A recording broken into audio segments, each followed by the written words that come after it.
Hello and welcome. My name is Craig Lund and I am the Vice President of Mentorship at AMA Toronto. And this is the Empowered Marketer, a show where we bring together leaders in the marketing world to share their experience and help empower your leadership potential. Today I'm sitting with visionary Sharifa Khan. Thank you. Welcome. Sharifa is the chairman and CEO of Balmoral Multicultural Marketing, a company that she started over 30 plus years ago. And I know that because you invited me to your party. Yes, a fabulous party, I must say. It was definitely the party of the decade, and I enjoyed every minute. So thank you for having me and the former president, Michelle Flynn, there. And not surprisingly, all of your work you've done in the industry, you were actually inducted into the Canadian Marketing Hall of Legends last year. So proud and honored. So you've done a lot in your life, so I want to ask you, what does the day in the life look like for Ms. Sharifa Khan? Well, as you mentioned, it's been 32 years since I founded Balmoral Multicultural. Right now, I'm at a space that I'm able to have oversight of the company, run the company, because I have some very talented executives that would do the day-to-day activities. Yes, I do get involved, but to a certain scale. I'm not a micromanaging person. But it leaves me the time right now to be able to be out in the community more, to be able to meet agency partners, be able to be connecting with the client C-suites and community leaders. One of the reasons why I'm meeting community leaders is because I would help my clients to be engaging and connect with them, not in the advertising and marketing way, but also leading them into these communities to let them find out who they are and what they do. So, and also my company, my agency is now in a trajectory of growth. And I must say we're very, very lucky. Even during COVID, we were still growing.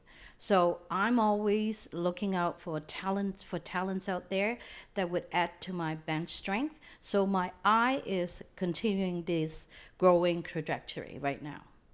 Now, I was struck by, at your party, how many politicians were there. You're very well networked. You're clearly a community leader yourself.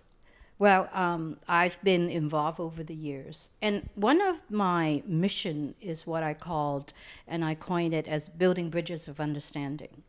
It is very important collectively that we have to understand each other, because I think there's a lot of misunderstanding and myth about communities. So my mission in life is that drawing together governments, communities, brands together, organization, nonprofit organization, so that they would be able to build bridges and be more a peaceful and collectively organized world than the world at times we're facing.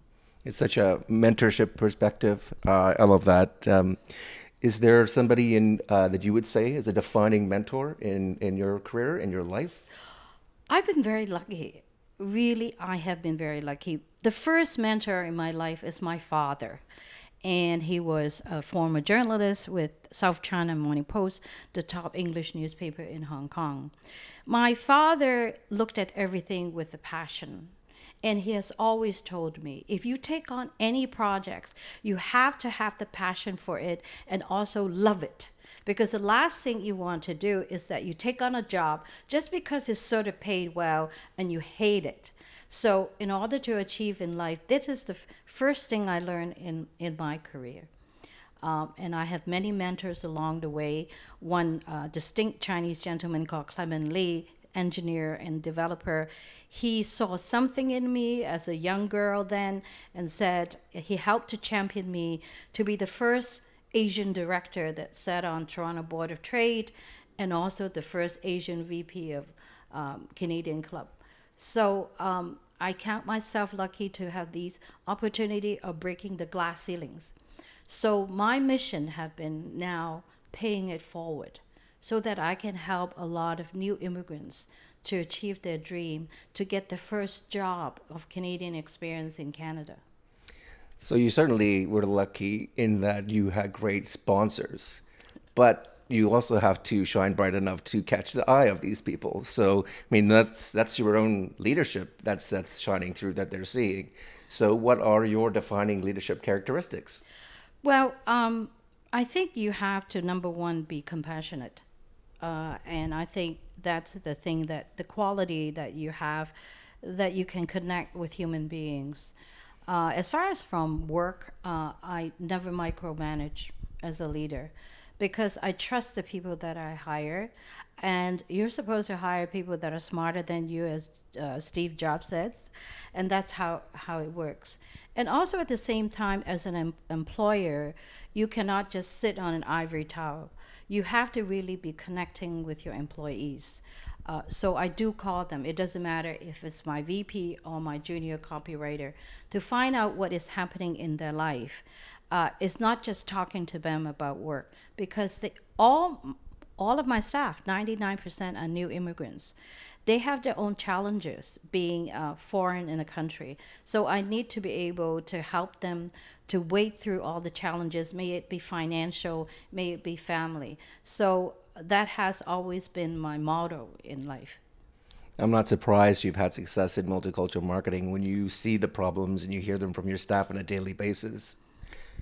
So as far as your career, I mean, it's extremely esteemed. Have you ever had any bumps along the way? Well, I'm a very stubborn person, and I've been told actually by my parents since I was young, and I set my goals and I just pursued it dogmatically, and I would adjust to the situation.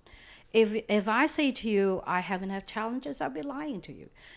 I've jumped through hoops, because multicultural marketing come in waves.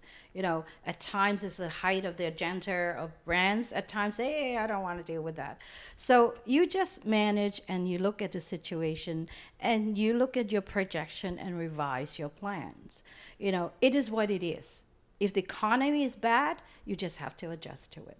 So I think that you have to have an open mind, and also set out your expectation.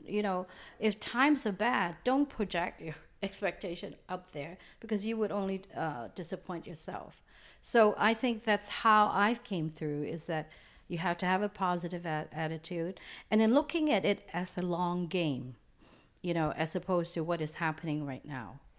I mean, I find that a lot of organizations can be so tokenistic. Think about Pride, Chinese New Year, Diwali, and then you don't hear from the organization the rest of the year, or they're just speaking to a general population. Yeah. Is that something that you've seen is changing, or is that still a problem? I think it's turned a corner. I honestly think so. I think that a lot of corporate brands have actually developed a lot of internal knowledge and insights, because it's market that they cannot ignore. So they have divisions that are of newcomers, and they've collected their insights and knowing how to target these groups. But also at the same time, they do need marketers like ourselves to guide them and also expand their horizon. Many now have what we call a always on strategy. What I would like to see, and it is gradually going in that direction, is that when they start a marketing campaign, multicultural marketing should be at the table at the beginning. And it should not be, oh, by the way, we should do this. Because if it's at the table, you would already know, just as you market to Zen, the mothers, young adults, why should you be as a second thought? Then at the very beginning, then you would be able to work at this creatively. What are the messaging to these people? As opposed to going back and as if you are going to be translating it, which at most of the time it doesn't work. So then what, as far as marketers are doing right now, do they need to do better? Well, I think one of the things that they're not doing very well, I must say, is that they're over marketing. And the messaging they're coming out for their brand features, for their brands or offerings, are so repetitive, and it comes to the point of, like, if there's a 15-minute content on TV, you would see an ad for 3 times. enough is enough. I think it's like banging your message to the audience again and again. And what it is, you would have an adverse effect as you want to turn it off. You just want to skip and jump. And I think that marketers that are smart, and there are many, is that you're creating one-on-one conversation. You are creating authenticity, storytelling that would actually let your audience gravitate towards you, as opposed to just banging the head again and again. I think many of them are very smart, they're doing that, but a lot of them is just, you just want to switch off the TV. Sharifa, you're a fantastic storyteller, and I'll tell you that the first time you came across my radar, I believe you were the chair of the Multicultural Awards for the Marketing Awards about 7 or 8 years ago. Yeah. And I remember thinking to myself, I need to get this person on the roster for Mentor Exchange. And you said yes. Right after you said, now let's go have a scotch. Yes. So thank you so much for sitting down with me today. Yeah. And thank you for everyone for joining us today at The Empowered Marketer. My name is Craig Lund.